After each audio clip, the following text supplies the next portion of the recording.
Between 1916 and 1970, over 6 million African Americans packed up their lives, said goodbye to the only home they had ever known, and journeyed northward in search of freedom, dignity, and opportunity. This was not just a migration, it was a revolution, a quiet, courageous revolution that reshaped American cities, culture, politics, and history itself. This is the story of the Great Migration and how 6 million Black Americans changed history. To understand why millions of African Americans left the South, we must first understand what they were leaving behind. After the end of the Civil War in 1865, formerly enslaved people were technically free. But freedom was not truly freedom when it came with brutal conditions. The Southern states passed a series of laws known as Jim Crow laws. These laws legally enforced racial segregation and created a society where Black people were treated as second-class citizens or worse. Public facilities, schools, buses,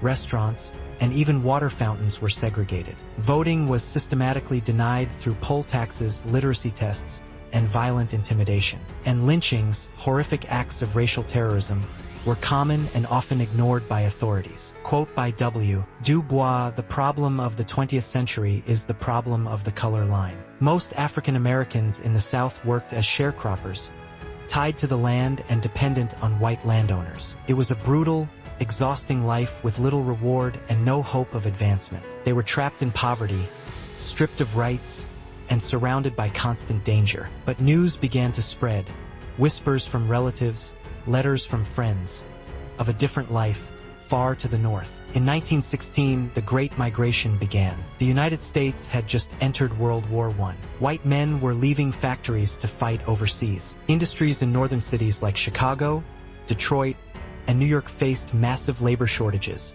and they needed workers fast. African Americans saw a chance. For the first time, railroads offered affordable tickets north. Labor agents recruited Black workers with promises of steady pay and a better life. They boarded trains with what little they had. Some traveled in secrecy to avoid angry landowners. Others left entire families behind until they could send for them. Between 1916 and 1940, over 1.6 million Black Americans left the South. They poured into cities like Chicago, Detroit, Philadelphia, New York, and Cleveland, where industries were booming. But this was only the beginning. In the North, the migrants found jobs in steel mills, auto factories, railroads, and packing plants. They worked long hours in dangerous conditions, but they were paid more than they ever had in the South. Life was still hard, but it was freer. They could vote. They could send their children to school. They could walk down the street without fear of being lynched. But make no mistake,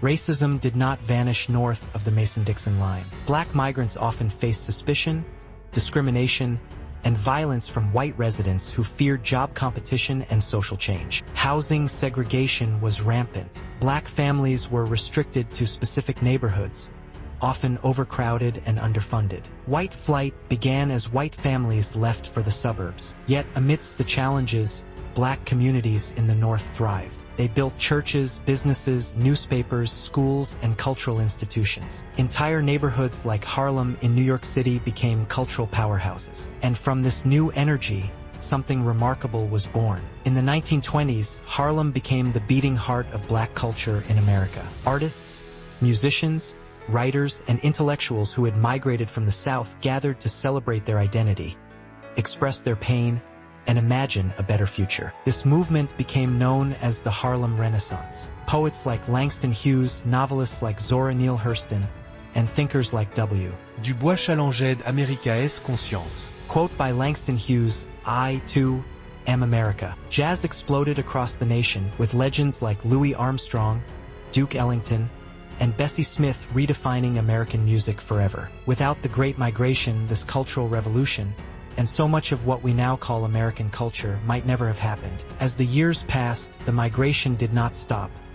It accelerated. During World War II, industries again boomed, and once again, African Americans left the South by the millions. From 1940 to 1970, another 4.5 million Black Americans moved north and west, to cities like Los Angeles, Oakland, Seattle, and Houston. This wave reshaped the entire urban landscape of America. New Black communities rose in South Central Los Angeles, Bronzeville in Chicago, Bedford-Stuyvesant in Brooklyn, and many more. With migration came power, voting power, economic power, and eventually political power. The Great Migration did more than just shift people. It shifted power. African Americans in the North could vote, organize, and protest in ways they never could in the South. They began electing black officials, pushing for civil rights legislation, and funding national organizations. The migration laid the groundwork for the civil rights movement of the 1950s and 1960s. It was in cities like Montgomery,